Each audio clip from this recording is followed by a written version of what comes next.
नमस्कार, मैं योगेंद्र शर्मा आप सभी का स्वागत करता हूं। दोस्तों, आज इस एपिसोड में हम ग्रहों की उच्च राशि व नीच राशि के बारे में जानकारी प्राप्त करेंगे और जानेंगे ज्योतिष में उनका क्या महत्व है। दोस्तों, हमारे ऋषियों ने हमें ग्रंथों के द्वारा जो ज्ञान प्रदान किया है वह गणनाओं के अनुसार निश्चित है और ऋषियों ने ही हमें ग्रहों के स्वभाव व व्यवहार के अनुसार उनकी उच्च व नीच राशि का निर्धारण कर बताया है, जिसके अनुसार उच्च राशि मतलब जहाँ पर ग्रह को पूर्ण बल प्राप्त होता है और वह शुभ फल प्रदान करने की ताकत रखता है या फल प्रदान करता है। इसके विपरीत नीच राशि में ग्रह बलहीन होकर पूर्ण शुभ फल प्रदान करने की ताकत को समाप्त करता है और उसमें अशुभता आती है। अब हम इस विषय को चार्ट के ऊपर समझने की कोशिश करते हैं। वहाँ पर जानेंगे कि अंशों के अनुसार यह किस अंश तक उच्च के होते हैं या उच्चत्व इनको प्राप्त होता है या नीचत्व प्राप्त होता है, और वहाँ पर और जानकारी प्राप्त करेंगे। चलिए अब हम चार्ट के ऊपर चलते। दोस्तों, यह आपके सामने ग्रहों की उच्च व नीच राशियों की एक तालिका लगी हुई है। पहली कुंडली उच्च ग्रहों को दर्शाती है और इसके सामने दूसरी कुंडली नीच ग्रहों को दर्शाती है। अब चलिए हम यहाँ पर देखते हैं कि कौन कौन से उच्च ग्रह होते हैं और कौन से नीच ग्रह होते हैं।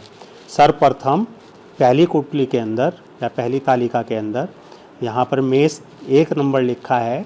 मेष राशि के अंदर सूर्यदेव उच्च के होते हैं और अंशों के आधार पर उन्हें 10 डिग्री प्राप्त होती है।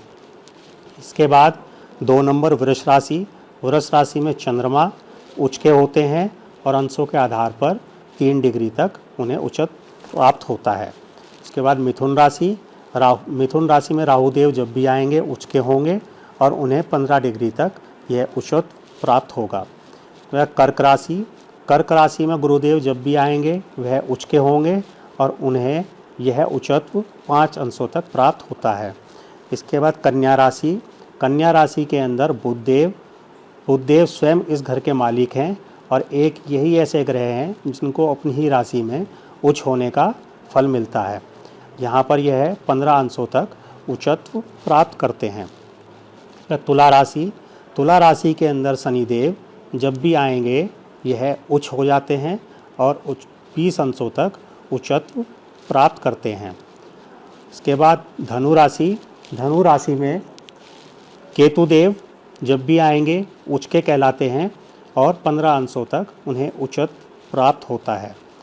इसके बाद मकर राशि में मंगलदेव जब भी होंगे वह उच्च के कहलाएंगे और उन्हें 28 अंशों तक यह उच्चत प्राप्त होता है। इसके बाद मीन राशि में शुक्रदेव जब भी होंगे उच्च के कहलाएंगे और उन्हें यह 27 अंशों तक उच्चत प्राप्त होता है। अब इसके विपरीत जो भी राशियां हैं या जिस राशि में जो ग्रह हैं वह अपने से 7वीं राशि में जब भी जाएंगे निश्चित ही नीच की सीमा में आते हैं और नीचत्व प्राप्त करते हैं। हर ग्रह अपने से 7वीं राशि में जाकर नीच का हो जाता है। अब यह आप नीच सामने वाली तालिका में देखिए, जो नीच ग्रह की तालिका है वहाँ पर सर्वप्रथम मेष राशि में शनिदेव जब भी आएंगे उन्हें नीचत्व प्राप्त होगा और वह नीच के कहलाएंगे। शनिदेव को 20 अंशों तक नीचत्व प्राप्त होता है। इसके बाद मिथुन राशि में केतु जब भी होंगे उन्हें नीचत्व प्राप्त होगा और वह 15 अंशों तक नीच के कहलाएंगे। इसके बाद कर्क राशि में मंगलदेव नीच के होते हैं और उन्हें 28 अंशों तक नीचत्व प्राप्त होता है। इसके बाद कन्या राशि में शुक्रदेव नीच के कहलाते हैं और उन्हें 27 अंशों तक नीचत्व प्राप्त होगा। तुला राशि में सूर्यदेव नीच के होते हैं और उन्हें 10 अंशों तक नीचत्व प्राप्त होगा। इसके बाद वृश्चिक राशि में चंद्रमा देव नीच के होते हैं और उन्हें 3 अंशों तक नीचत्व प्राप्त होता है। इसके बाद धनु राशि में राहुदेव नीच के होते हैं और उन्हें 15 अंशों तक नीचत्व प्राप्त होता है। उसके बाद मकर राशि में गुरुदेव जब भी आएंगे तो वह नीच के कहलाएंगे और उन्हें यहाँ पर 5 अंशों तक नीचत्व प्राप्त होगा। उसके बाद मीन राशि, जहाँ पर बुधदेव हैं, बुधदेव जब भी इस राशि में आएंगे वह नीच कहलाएंगे और 15 अंशों तक उन्हें नीचत्व यहाँ पर प्राप्त होता है। नीच का मतलब यह है कि ग्रह जब भी इन राशियों के अंदर आएगा वह अपनी शुभता छोड़ देते हैं और अशुभ हो जाते हैं और यहाँ पर वह आकर अपना बल छीन कर देते हैं और जातक को अच्छे फल प्रदान करने में असमर्थ हो जाते हैं।